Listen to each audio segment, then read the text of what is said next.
Looking to get started working with Microsoft Azure? Hi, I'm Cherokee and in this episode of How to Get Started in IT, I'm going to tell you where to start with Microsoft's cloud service. So you've been thinking about getting started in the cloud space, but you're not sure which provider to go with. I mean, there are so many out there. You have IBM, Oracle Cloud, Salesforce, AWS, that's Amazon's web services. You also have GCP, which is Google's cloud platform. But today we're going to be talking about Microsoft Azure. And I want to let you know that you can start and play around and get a free trial account.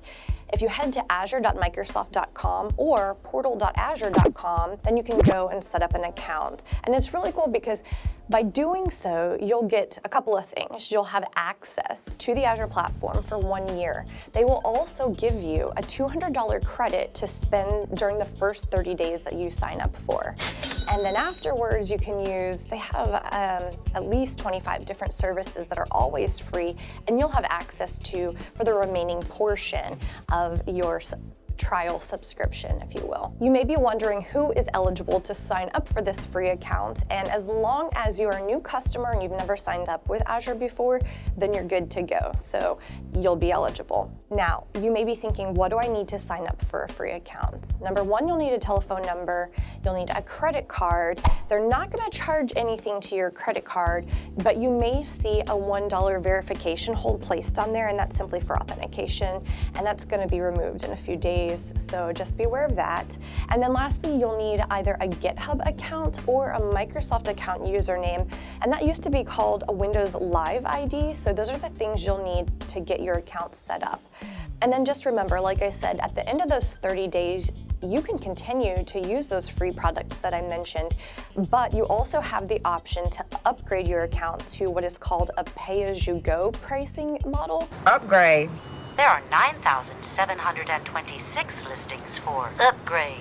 And you can remove that $200 spending limit. So after those 30 days, or whenever you decide if you've used up all that credit limit, then you can change your account or upgrade your account to a pay-as-you-go type subscription.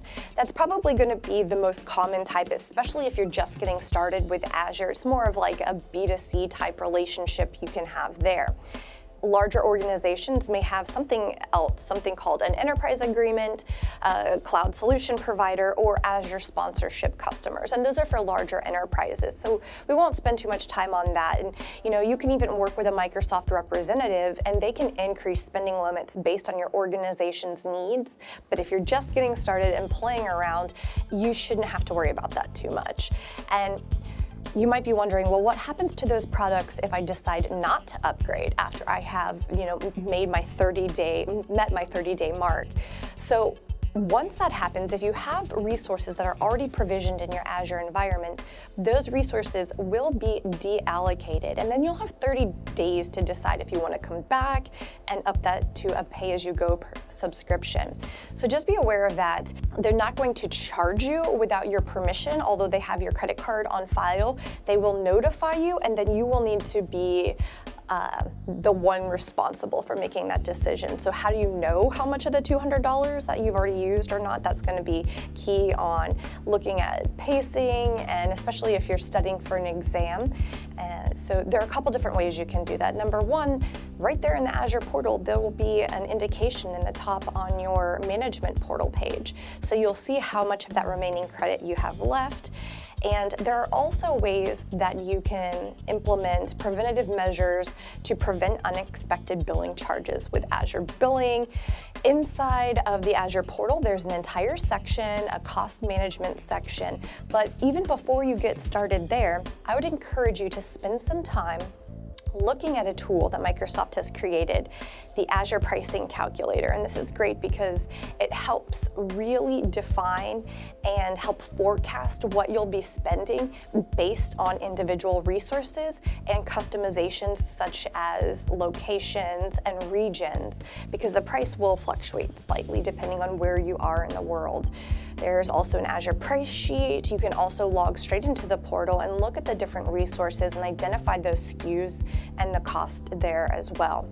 Now, with all that being said, I'm generally a very frugal person, so I like to recommend that for anyone getting started in the Azure platform.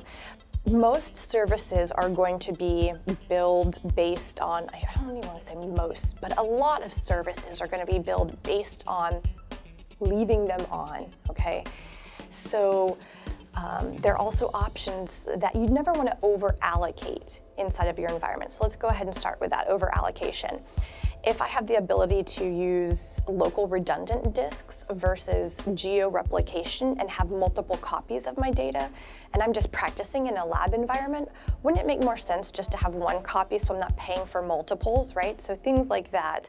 And I mentioned having resources running.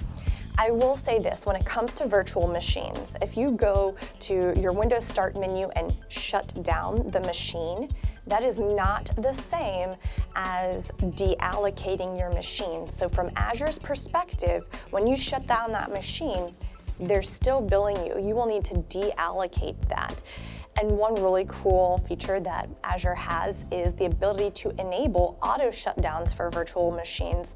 I have a quick bite explaining how to do that right here on YouTube. And if any of these terms or concepts are foreign, don't worry, we have shows at ITProTV that'll explain all of those concepts in detail. Oops, you always want to make sure you enable the notifications if you're sharing the environment with other people so that doesn't happen with the auto shutdown.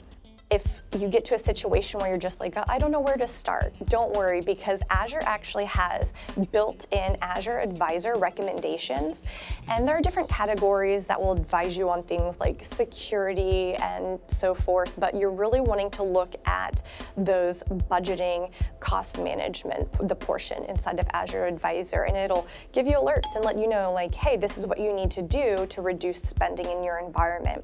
Maybe they notice the virtual machine is only using, very low capacity, less than 30% or something like that, and then they'll be able to help you find a more appropriate sized virtual machine for the workload that you're running. So I mentioned cost management earlier inside of the Azure portal, and it's a great way that you can really incorporate elements such as, implementing budgets, setting up alerts, and they even have like a nice visual representation for cost analysis there, so you can see where it is that your money is going. That's always really, I think for me anyways, to have that visual representation, it helps. You can see how much you're spending on storage versus virtual machines versus networking and so forth.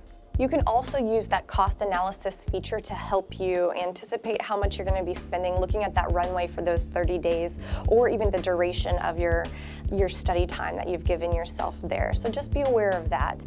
And Microsoft also has a really cool feature on their website, their learning site, Microsoft Learn, where you can go in and have access to their labs. They have Azure labs set up and predefined for you to use. They're free as long as you have that Microsoft account.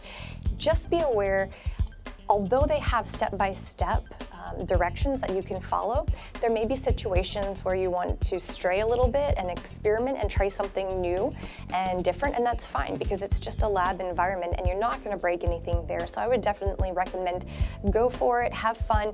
The only way to really get started in Azure is to, get in there and start playing around.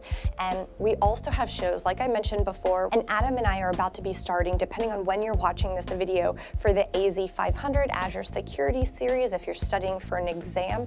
So we have all those resources available for you. Check those out and don't wait, just get started. Don't forget to share with me your Azure experiences. I'd love to hear those. Also, make sure to subscribe for new episodes of how to get started in IT every single week. I'm Cherokee and thanks for watching.